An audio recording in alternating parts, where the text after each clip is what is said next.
This video is made possible by the Great Courses Plus. Click the link in the description to get your free trial. In the previous video, we discussed the idea of power and created a framework for thinking about it.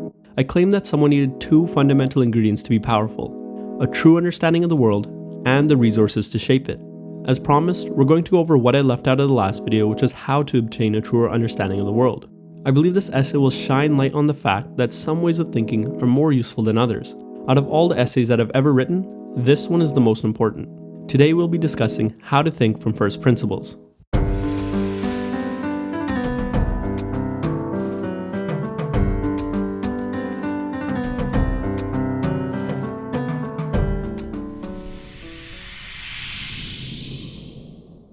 First principles are the fundamental building blocks of an idea.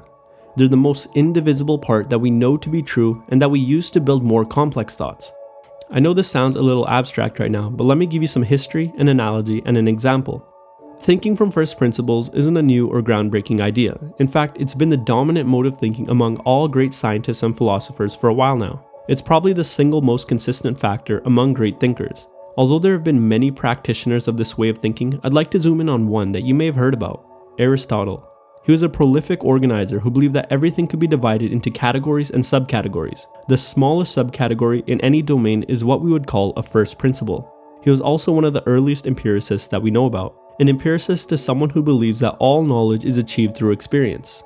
As one of the earliest major contributors to the study of biology, it makes sense that Aristotle was a first principles thinker. He would dissect animals to gain real-world knowledge and then use his capacity for reason to organize and categorize the information.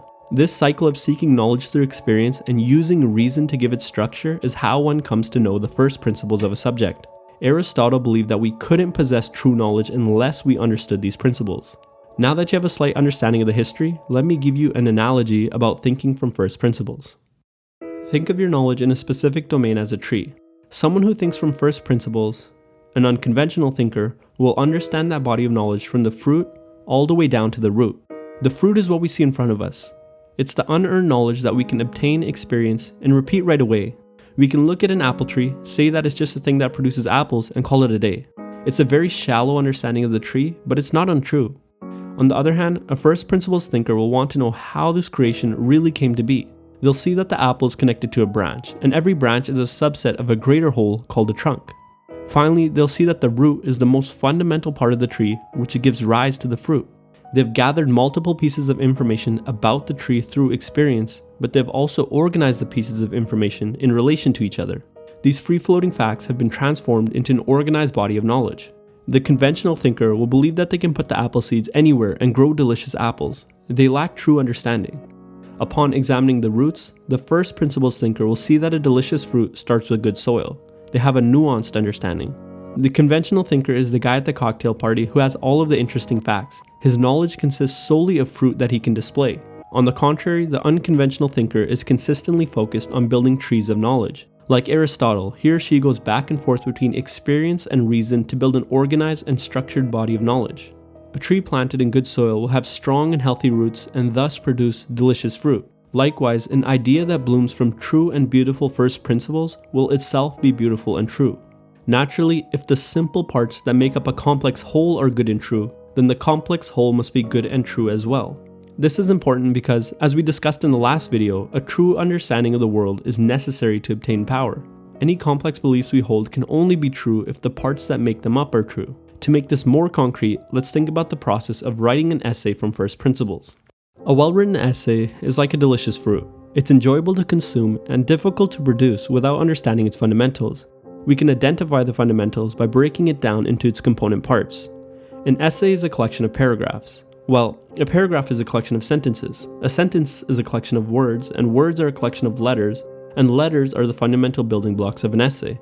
Once the components of an essay are understood, we can look at improving each one from the simplest to the complex.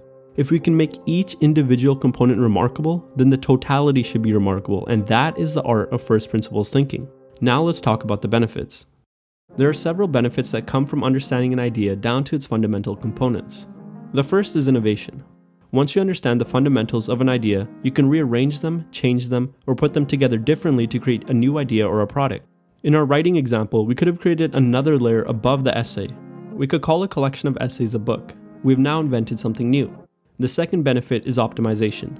A fundamental component can be changed in order to improve an idea or a product. For example, once we knew the fundamental components of the essay, we could put each of them under scrutiny to see how each component could be its best. But without knowing these components, it's impossible to make any sort of improvement. The third benefit is integration. Once you understand the foundational components of an idea, it becomes a lot easier to integrate new knowledge into your understanding. For example, once you know how to write letters, it becomes easier to make words. Once you know how to write words, you can make sentences. Once you can make sentences, you can make paragraphs, then essays, then books, then entire libraries. And then the final benefit is dissemination. Understanding the foundational components of an idea makes it easier to transfer that complex idea to another person. You can start with the simplest component and build up the idea from there. This is exactly what we try to do in schools. We teach kids how to write the alphabet, then words, and so on. First principle thinkers are better teachers because they can determine the exact level where a student's understanding falls apart. So you see the benefits, but how can someone become a first principles thinker? Thinking from first principles is simple, but not easy. I just have one piece of actionable advice, and it's inspired by Aristotle. Create hierarchies, like what we did with the essay example. Most ideas are nested inside or outside one another, and it's the job of a first principles thinker to map out how these ideas are linked. As Aristotle, like all empiricists would say, knowledge begins with experience. The world is presenting fruit all around you, amazing and complex acts of creation. Discovering the roots of these creations starts with questions such as why or how. The ultimate truth seeker must not be satisfied with fruit, yet they realize that the search for roots is never ending. Once they've reduced an idea down to the smallest fundamentals that they can conceive of, they have arrived at the first principles. These fundamentals can be used to innovate, optimize, learn more complex ideas, or to teach others. One of the best ways to discover these fundamentals is by actually writing down and organizing the information in a subject that you're interested in by using a hierarchy or a mind map like how we did with the essay. So that concludes my little mini-series on power. I put forth a framework for power in the last video and discussed the idea of being valuable to obtain it. In this video, I put forth a common mode of thought among great thinkers. In the next video, I plan to discuss something that might catch you by surprise: the danger of being a first principles thinker. Hey guys, one of the most important aspects of your educational journey is making sure that you have a diverse range of high-quality teachers. Thanks to the Great Courses Plus, you can get a free trial that gives you access to top-notch lectures and courses from some of the best professors in the world. They have a huge library of over 8,000 videos about nearly anything you can think of, from science, philosophy, cooking, and even photography. Right now I'm going through the course called The Big Questions of Philosophy by Professor David K. Johnson, and more specifically, the lecture on how to reason carefully. Careful and sharp reasoning skills are an absolute necessity for becoming a first principles thinker, so I highly recommend taking advantage of the offer and checking it out. You can get access to your free trial by going to thegreatcoursesplus.com/freedom or clicking the link at the top of the description to take you over there. As always, thanks for watching, and I'll see you soon.